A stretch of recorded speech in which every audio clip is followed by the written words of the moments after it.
con el punto número 5, el templo de Zorobabel. Según predijo Isaías, Dios escogió al rey Ciro de Persia para liberar a Israel de la opresión de Babilonia. Recuerdan que venimos del templo de Salomón, donde el Señor trae un juicio por causa de la corrupción espiritual que había dentro de inclusive del servicio del templo de Salomón, y esto trae como consecuencia cautiverio a manos de otra vez de Babilonia.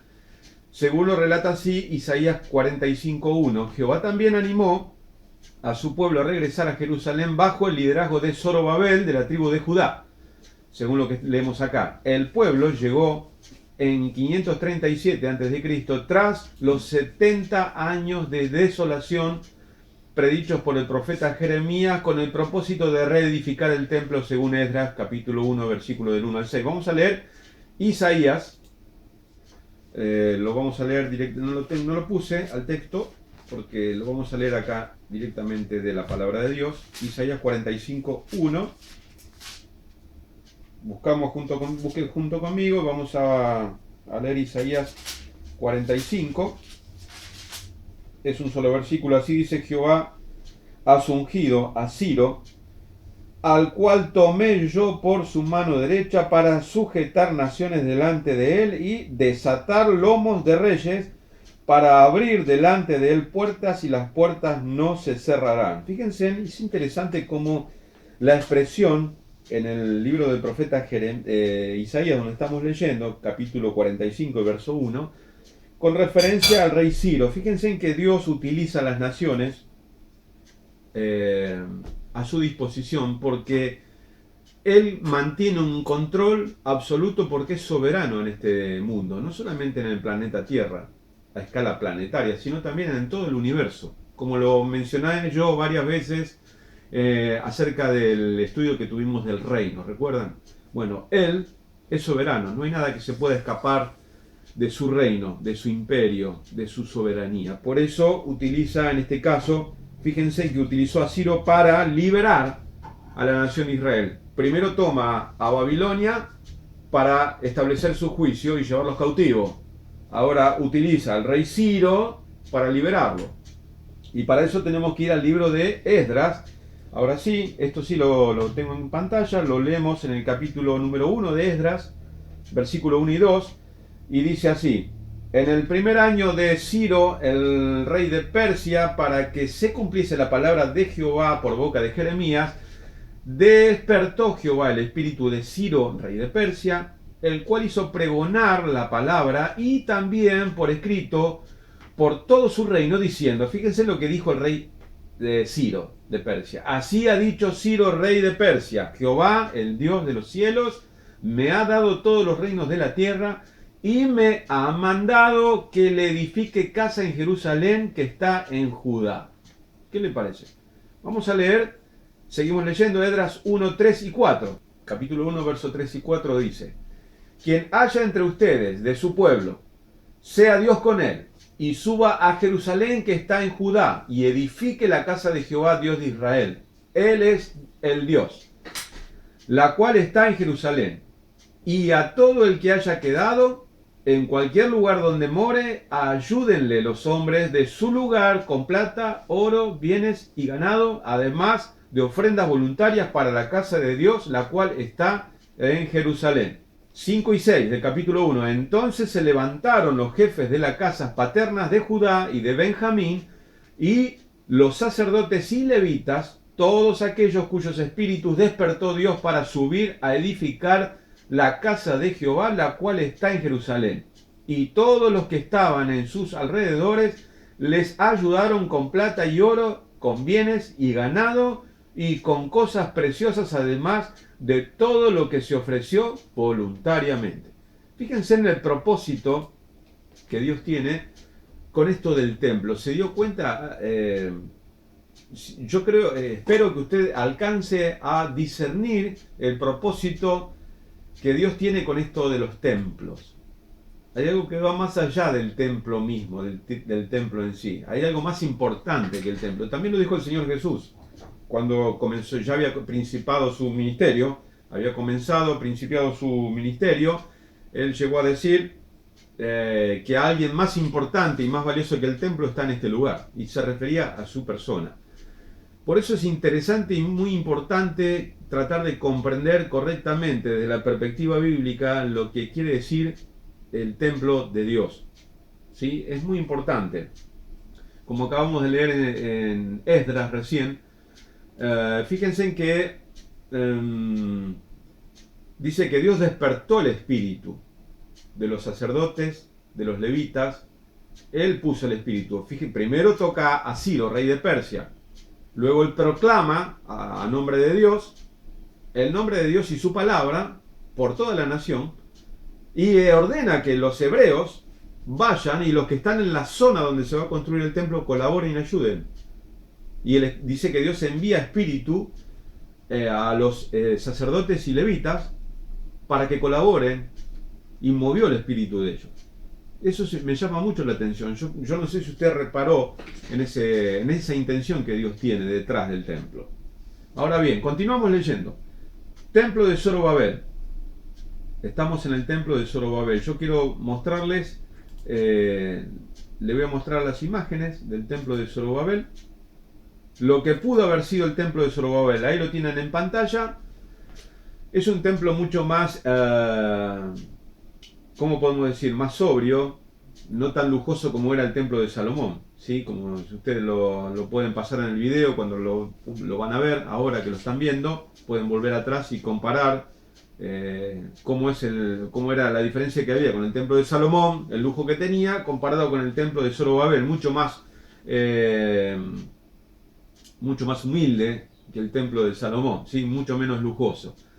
Continuamos entonces con lo que comenzamos a leer del templo de Zorobabel. Aunque este templo fue mucho menos glorioso que el de Salomón, como recién decía, tuvo una existencia de casi 500 años, desde el año 515 a.C. hasta el año 80 a.C. El templo de Salomón estuvo en pie unos 420 años, desde el año 1027 hasta el 607 a.C. Se sabe poco de este segundo templo, del segundo templo de Zorobabel. Este no contenía el arca del pacto, pues parece ser que esta ya no estaba en el templo de Salomón cuando Nabucodonosor lo saqueó en el año 607, que lo vimos. ¿Recuerdan? Que saqueó y quemó y destruyó todos los lugares edificados y construidos. Y bueno, en ese tiempo, en ese momento, se hizo del arca también, obviamente, porque era todo de oro. Imagínense que estaba todo laminado en oro, y el oro para esos años tenía lo mismo que hoy, muchísimo valor. Continuamos leyendo un poquitito más acerca del templo de Zorobabel. No hay mucho más que agregar, no tengo mucho más que agregar del templo de Zorobabel porque no hay mucha información. A mí me hubiera gustado poder conseguir un poquitito más de información, pero no hay mucho. Pero fue construido en una situación distinta a lo que puedo decir. En el libro de Esdras se relata que mientras construían el templo, la reconstrucción del templo de Salomón, que pasó a ser de Zorobabel porque Zorobabel la dirigió, dicen que los hombres que ayudaban a construir el templo tenían en una mano las espadas, el arma, y con la otra iban colocando la construcción, los ladrillos y demás. Eso era por temor a la supuesta invasión. ¿Por qué? Como la nación de Israel o Judá o Jerusalén había sido invadida, saqueada, y ahora se venía nuevamente la segunda oleada de judíos o de israelitas queriendo nuevamente reconstruir el templo y por ende la ciudad, había enemigos alrededor que no quería que eso sucediera. Y el texto lo menciona, por eso tenían que estar, mientras construían, tenían que estar precavidos, con máxima atención por si querían invadir. Por eso estaban con una mano la espada y con la otra mano estaban construyendo. Eso es no quiere decir que literalmente eso era así, porque es muy difícil trabajar así, pero que quiere decir que mientras construían el templo, parte de los hombres que estaban construyendo al mismo tiempo eran soldados que estaban dispuestos ante una invasión inminente, que pudiera detectarse. Ellos inmediatamente, rápidamente reaccionaban y podían hacerle frente. Era eso lo que quiere demostrar simbólicamente el texto. Ahora bien, ahora pasamos al punto número 6. Venimos del punto número 5 del templo de Zorobabel y ahora vamos a ver el templo de Herodes. Venimos del tabernáculo, después el templo de Salomón, después venimos el templo de Zorobabel, que lo vimos en el punto número 5, y ahora el número 6, el templo de Herodes. Le quedó Herodes porque fue Herodes el Grande el que lo ordenó construir conforme a los planos que se habían conocido para aquellos años, que habían quedado de los templos anteriores, y hizo unas remodelaciones que quedó, fue un templo asombroso. Leemos el punto número 6 con referencia al templo de Herodes. En las escrituras no se dan muchos detalles sobre este templo, por lo que la primera fuente de información fue Flavio Josefo, es un historiador hebreo judío, quien lo vio personalmente e informa sobre su construcción en un libro llamado Las guerras de los judíos y antigüedades judías, la Mishnah judía, que básicamente es la tradición oral. A eso se le llama Mishnah, es la tradición oral. También suministra algunos detalles y se tienen otros gracias a la arqueología, los descubrimientos arqueológicos. Seguimos leyendo un poquitito más acerca del templo de Herodes. Josefo dice que Herodes reedificó el templo a los 15 años de su reinado, pero en Antigüedades Judías, en el libro 15, capítulo 11, sección primera, afirma que fue en el año 18º, debido a que los judíos odiaban a Herodes y desconfiaban de él, no le permitieron reedificar el templo hasta que tuvo todo preparado para el nuevo edificio. Fíjense que los judíos desconfiaban de Herodes, como bien acabamos de leer en este momento. Continuamos leyendo un poquitito más acerca del templo de Herodes. Mejor dicho, le voy a mostrar las figuras del templo, de lo que fue el impresionante templo de Herodes. Ahí ustedes lo tienen en pantalla. En el ángulo superior izquierdo es la ciudad dibujada. Esto es un dibujo, es lo que pude encontrar, que creo que esto ayuda a la comprensión. Fíjense en la ciudad dibujada de Jerusalén, como dice ahí en el recuadro arriba a la derecha, Jerusalén en tiempos de Jesús, y el templo de Herodes en la perspectiva geográfica de la ciudad. Esto, todo lo que está, donde está señalando la flecha, que sale del cartelito hacia la ciudad, fíjense en lo que era lo impresionante del templo. El atrio estaba dividido en dos, tenía dos amplios atrios, y el templo estaba construido en el medio, rodeado de, a ellos le llamaban cámaras. ¿Sí? Estaba rodeado de cámaras. Y acá debajo, en el ángulo inferior derecho, tenemos la construcción propiamente dicha de lo que fue el templo de Herodes. Majestuoso, verdaderamente majestuoso. Fue con piedra utilizada especialmente para la construcción del templo. Estaba entallada. Una ornamentación espectacular, como ustedes pueden ver. Era impresionante, por eso era majestuoso. Fue de todos el más lujoso. ¿Sí? Pero los judíos no le daban mucho crédito, dado de que por las razones de quién venía la orden de Herodes, que era obviamente un corrupto y uno de los peores corruptos del Imperio Romano, quien mandó a perseguir cristianos también en la antigüedad, en el primer siglo. ¿Sí? Fíjense, recuerdan ustedes que cuando el Señor nació, quien todavía era emperador era Herodes en Israel, así que imagínense. Vamos ahora a pasar, antes de pasar al punto número 7, quiero hacer una breve reseña con referencia al templo de Herodes. Se dice que fue el templo más lujoso de la historia de los templos, pero los hebreos no le daban mucho crédito, como dije recién, debido a quien ordenó su construcción, que era obviamente un emperador ultra, hiper, recontra corrupto, evidentemente. Era un sanguinario y demás. Pero fue este historiador, Flavio Josefo, quien lo pudo ver en su ancianidad, en sus últimos días, inclusive tuvo contacto con los cristianos, con los primeros discípulos y con los inicios de la iglesia. Él pudo recabar alguna información con respecto a la iglesia primitiva. Imagínense ese privilegio que tuvo este hombre, un historiador, ni más ni menos, a modo de periodista.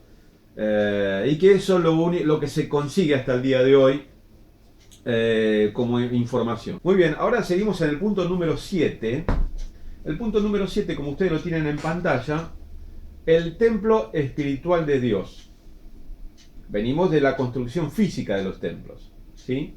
Ahora comenzamos a hablar acerca del templo espiritual de Dios.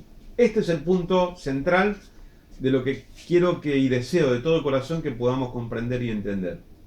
¿Qué es lo más importante? Porque esto es lo que a Dios más le importa. Es lo que más le interesa, es este punto. El templo espiritual de Dios.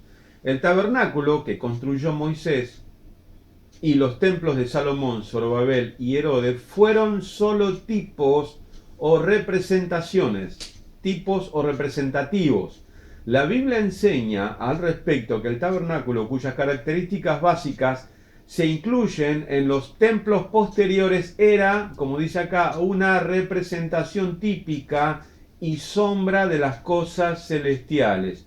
Y acá lo vamos a ver en el libro o en la carta a los Hebreos capítulo 8, primero leemos del 1 al 3. Leamos porque la carta a los Hebreos es muy explicativo, es muy esclarecedora la carta a los Hebreos con respecto a la figura del templo.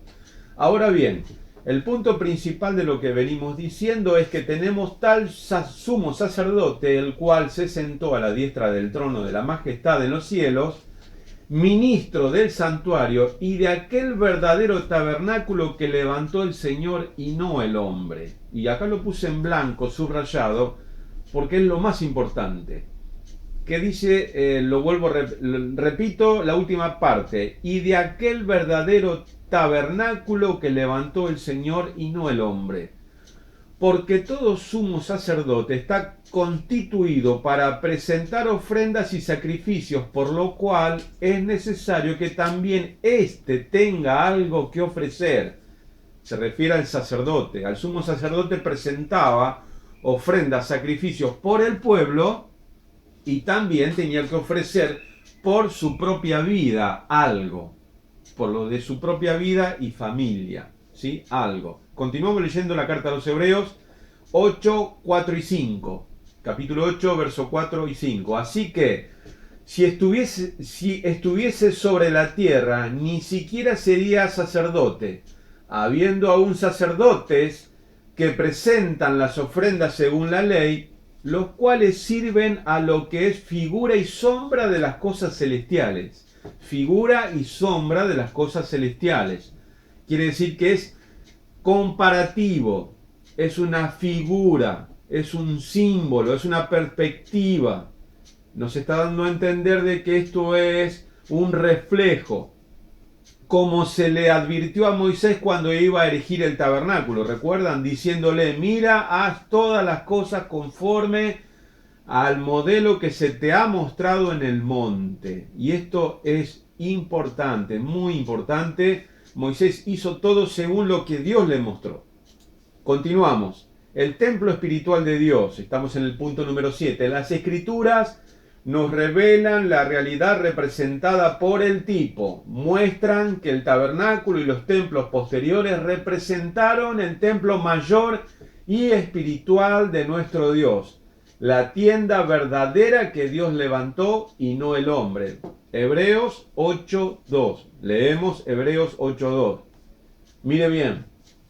Ministro del santuario y de aquel verdadero tabernáculo que levantó el Señor, y otra vez, y no el hombre. El Señor levantó ese tabernáculo verdadero. Continuamos leyendo Hebreos 8.2, una vez más. Ese sacerdote es Jesucristo, quien actúa como sacerdote en el verdadero santuario, es decir, en el verdadero lugar de adoración hecho por Dios y no por nosotros los humanos. Fíjense qué claro que es Hebreos 8.2. Lo leemos nuevamente. Ese sacerdote es Jesucristo, que actúa como sacerdote en el verdadero santuario, es decir, en el verdadero lugar de adoración hecho por Dios y no por nosotros los humanos. Si tuviéramos que explicar brevemente este texto, mientras ustedes lo tienen en pantalla, escuchen lo que voy a tratar de explicar. Dice que ese sacerdote es Jesucristo, como lo estamos viendo, leemos ahí, ¿verdad? Que actúa como sacerdote en el verdadero santuario. ¿Cuál sería el verdadero santuario? Es decir, en el verdadero lugar de adoración. ¿Cuál es el lugar de adoración? hecho por Dios y no por nosotros los humanos. Entonces, ¿qué quiere decir? Mientras usted ve el texto y lo lee una y otra vez, ¿qué es lo que nos está queriendo decir el escritor de Hebreos? Que el Señor Jesucristo actúa u oficia como sacerdote o sumo sacerdote de los bienes venideros, según la carta a los Hebreos. Él es el que administra lo que a Dios le agrada. Y el templo, el lugar de adoración, fue hecho y es hecho por Dios. Pero los templos que estuvimos viendo, mientras mantienen, yo quiero que mantengan sus ojos leyendo Hebreos 8.2, no quite sus ojos de ese texto mientras me escucha una breve explicación. Los templos posteriores que se hicieron, tanto el de Salomón, el de Zorobabel y el de Herodes, fueron hechos por personas humanas. Fueron llevados a cabo. Y alguno puede llegar a decir, sí, pero Dios le ordenó que lo hicieran. ¿Realmente usted cree que Dios le ordenó que hicieran un templo? ¿Recuerdan las palabras que el Señor le dijo a David? Que no había un lugar donde él pueda ser contenido. El Señor le pregunta, ¿me vas a hacer casa a mí? ¿Que los cielos no me pueden contener? ¿Vos pretendés hacerme un hogar para mí? El Señor no necesitaba un templo, en realidad no quería un lugar. Lo que Él quería era habitar en medio de su pueblo. Eso es lo que Él siempre deseó, siempre quiso y es lo que va a hacer. Es lo que va a llevar adelante, el propósito que Él quiere llevar adelante. Fíjense en el texto de Hebreos 8.2 que claro que es, en el verdadero lugar de adoración hecho por Dios y no por nosotros los humanos. Fíjense, nos remontamos al Génesis, capítulo 1, creación. En el sexto día creó al hombre. En el Génesis capítulo 2 creó un huerto. ¿Recuerdan que cuando yo hablé del reino? Bueno, hay mucha similitud entre el reino y el templo. Es casi lo mismo. Es una cosa seguida de la otra. Es una representación misma una cosa de la otra. El reino y el templo. Fíjense en que el texto de Hebreos 8.2 dice el verdadero lugar de adoración hecho por Dios. ¿Y Dios qué hizo? ¿Hizo el templo? No, Dios creó al hombre. Dios creó al ser humano, Adán. Y luego de Adán formó a la mujer. Pero es de la misma materia, del ser humano, del hombre. Por eso Adán llamó a su mujer Eva, porque esto es hueso de mis huesos y carne de mi carne. Por eso será llamada varona, dijo Adán. Dando a entender que es la misma esencia, la misma materia. Es la misma estructura orgánica, como se dice en el mundo de la teología. No, Dios no rompió, ni tampoco hizo otra estructura paralela al hombre. No, es la misma estructura orgánica con la que confeccionó y construyó la vida de Adán, de la misma manera hizo a Eva. Ahora bien, Dios construyó al ser humano, a Adán, al primer humano, a Adán.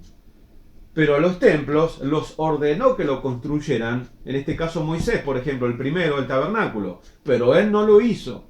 Dios construyó a Adán con sus propias manos y luego sopló en su nariz aliento de vida. Acá Hebreos 8.2 nos está diciendo el verdadero lugar de adoración hecho por Dios y no por nosotros los humanos. ¿Cuál es? Es tu vida y es la mía. Es el templo que Dios creó, que hizo, construyó, que le dio vida soplando aliento de vida en la nariz de Adán. Y así eso fue trasladándose, transmitiéndose de generación en generación. O sea que el templo, el lugar de adoración, es tu vida y la mía. Ahora vamos a ver, esto va a cobrar más sentido cuando vamos avanzando. Ahora sí, cambio el punto, seguimos en el punto número 7 y continuamos leyendo el templo espiritual de Dios. Como lo muestran sus diferentes características, el templo espiritual es la provisión para acercarse a Dios en adoración sobre la base del sacrificio propiciatorio del Señor Jesucristo. Yo sé que esto puede ser un poco tedioso de las palabras que se emplean, pero no hay otra forma de poder explicarlo, porque ese es el proceso que el Señor llevó adelante, de redención. La redención consta en sacrificio propiciatorio. Es por ese motivo que a veces las palabras cuestan, a veces poder pronunciarlas, pero son apasionantes. Es asombroso como Dios detalladamente llevó un plan de redención adelante. Desde el principio hasta el fin lo va a hacer. Esto lo va a hacer. Estamos leyendo que Repito nuevamente, leemos nuevamente este punto, número 7, que venimos de la continuación del anterior. Estamos en el mismo punto número 7, el templo espiritual de Dios, como lo muestran sus diferentes características, el templo de los templos anteriores. El templo espiritual es la provisión para acercarse a Dios en adoración sobre la base del sacrificio propiciatorio del Señor Jesucristo, según Hebreos 9, versículo número 2. Vamos a leer al 10. Vamos a leer 9, 2 al 4. Porque el tabernáculo estaba dispuesto así, explica el escritor de Hebreos. En la primera parte, llamada el lugar santo, estaban el candelero, la mesa y los panes de la proposición. ¿Recuerdan? Tras el segundo velo estaba la parte del tabernáculo llamada el lugar santísimo, en el cual tenía un incensario, el altar del incienso, que era de oro, y el arca del pacto, recubierta de oro por todas partes, en la que estaba una urna de oro que contenía el maná, la vara de Aarón que reverdeció y las tablas del pacto. Continuamos leyendo, versos 5, 6 y 7. Y sobre ella los querubines de gloria, sobre la urna, sobre el arca del pacto, los querubines de gloria que cubrían el propiciatorio, la tapa de la urna, de las cuales cosas no se pueden ahora hablar en detalle, dice el escritor de Hebreos. Y así dispuestas estas cosas, en la primera parte del tabernáculo entran los sacerdotes continuamente para cumplir los oficios del culto, pero en la segunda parte, en el lugar santísimo, solo el sumo sacerdote entraba una vez al año y tenía que hacerlo con sangre. Dice ahí, no sin sangre, no podía entrar sin sangre, sino con sangre, la cual ofrece por sí mismo y por los pecados de ignorancia del pueblo. Continuamos leyendo un poquito más, Hebreos, y ya el 8, 9 y 10. Dando el Espíritu Santo a entender, explica el escritor de Hebreo, que con esto que aún no se había manifestado el camino al lugar santísimo. Dando el Espíritu Santo a entender con esto que aún no se había manifestado el camino al lugar santísimo, entre tanto que la primera parte del tabernáculo estuviese en pie. ¿Cuál era la primera parte? El lugar santo, el lugar santísimo, dividida por el velo, lo cual es símbolo para el tiempo presente, o sea, el tiempo de ahora, dice el escritor de Hebreo. El tiempo presente del escritor de Hebreo es el mismo tiempo de hoy, el nuestro, porque es el mismo periodo de gracia de la iglesia, según el cual se presentan ofrendas y sacrificios que no pueden hacer perfecto en cuanto a la conciencia al que practica ese culto, ya que consiste solo de comidas y bebidas, de diversas abluciones, que son ofrendas, y ordenanzas acerca de la carne impuestas hasta el tiempo de reformar las cosas. Esto de reformar las cosas está dando a entender hasta la venida, culminación de este siglo presente y el comienzo del siglo venidero. ¿Se entiende? Eso es lo que quiere decir la carta a los hebreos con referencia al templo. Pero es interesantísimo lo que el Señor Jesucristo ha logrado con su sacrificio, porque todo lo que decían los templos anteriores de la historia apuntaban una alusión directa a lo que el Señor Jesucristo vendría a hacer en su venida, en su primer venida a este mundo. Todas las profecías, todo lo que los templos mencionaban y el método de construcción, el contenido y el material empleado para la construcción de los diversos templos, todo eso y lo que contenían dentro en su interior los templos, todo eso era una alusión directa a lo que el Señor Jesucristo vendría a hacer. Nada más y nada menos. Las profecías, la ley. Fíjense en que estaban en el arca del pacto estaba la palabra de Dios, la Torá, la ley, los salmos y los profetas. La vara de Aarón que reverdeció es un tipo de símbolo de la resurrección que hay y existe en Cristo Jesús. El maná, una porción del maná, es la providencia, eso es la evidencia de cómo Dios sostuvo al pueblo de Israel en el desierto con el maná, ¿recuerdan? Bueno, el Señor dice, cuando comienza su ministerio, ustedes, vuestros padres comieron el pan que descendió en el maná en el desierto, mas hoy yo soy el pan nuevo que descendió del cielo. Él es el verdadero pan, el verdadero alimento espiritual. Él es la resurrección y Él es la palabra. Todo lo que las profecías, la ley, los salmos profetizaron con referencia a la palabra viviente o a la palabra de Dios, que hablaban de los templos. Él es la palabra de Dios, Él es el cumplimiento de lo que la palabra de Dios estableció, y Él es el templo. Él es el verdadero Israel, el Señor Jesucristo es el verdadero Israel.